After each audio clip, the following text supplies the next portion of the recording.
హిమాచల్ ప్రదేశ్ ను భారీ వర్షాలు ముంచెత్తుతున్నాయి.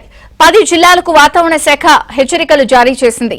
ఈ క్రమంలోనే సిమ్లాలోని ఓ 5 అంతస్తుల భవనం కుప్పకూలిపోయింది. అయితే ముందు జాగ్రత్త చర్యగా అందులోని నివాసితులను అధికారులు ముందుగానే అక్కడి నుంచి ఖాళీ చేయించడంతో ప్రాణ నష్టం తప్పింది. సమీపంలోని మరిన్ని భవనాలకు ముప్పు పొంచి ఉన్న నేపథ్యంలో అధికారులు అప్రమత్తమయ్యారు.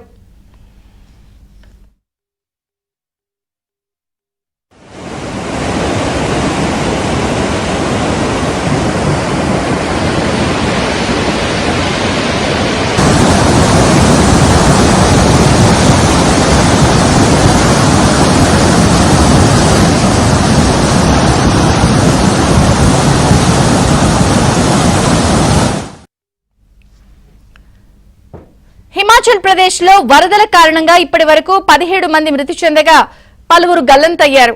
సహాయక బృందాలు రంగంలోకి దిగాయి. తక్కువ సమయంలో భారీ వర్షం సంభవించడంతో హిమాచల్ ప్రదేశ్ అంతటా భారీ వరదలు ఏర్పడ్డాయి. రోడ్లు రహదారులు కొట్టుకుపోయాయి. ఇళ్లు భవనాలు ధ్వంసమయ్యాయి. వాహనాలు బురదలో కూరుకుపోయి పూర్తిగా దెబ్బతిన్నాయి. ప్రధాన జాతీయ రహదారులను మూసివేశారు.